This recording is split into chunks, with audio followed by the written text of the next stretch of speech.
Mina päris 35 aastat ei ole, ma olen 33,5 aastat Kumala ristanu teinud. Ja ma võin seda päris täpselt öelda. Täna hommikul enne Paidesse tulemist lõpetasin ma ristana number 39 588.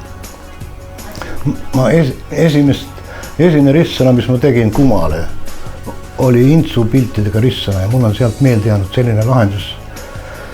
Lause nagu salasitt läheb haisema ja see oli selle MRP Molotovi-Ribbentropi pakti kohta mingisugune ristsõna ja see oli suur ristsõna, mis mahub 2 Kuma leheküljele. Seda ma mäletan. Aga no edasi juba on ajalugu.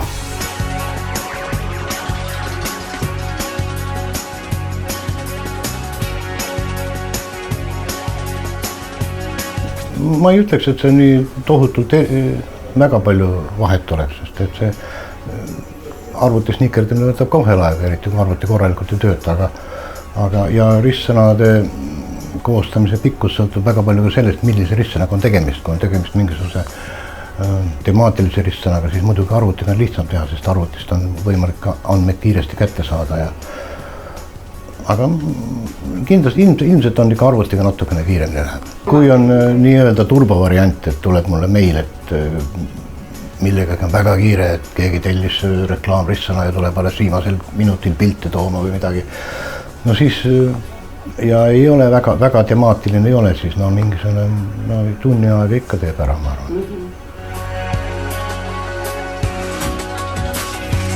Tõenäoliselt meeldib mulle kõige rohkem see, et ma ei pea hommikul vara tõusma.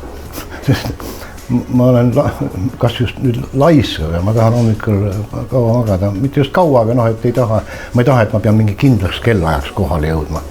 Nii et ja kuna ma olen selline oma pead nikerdaja, kellel meeldib oma pead tööd teha, et ei pea kuskil kollektiivis lükkama palki ette või midagi sellist, siis sellepärast meeldib.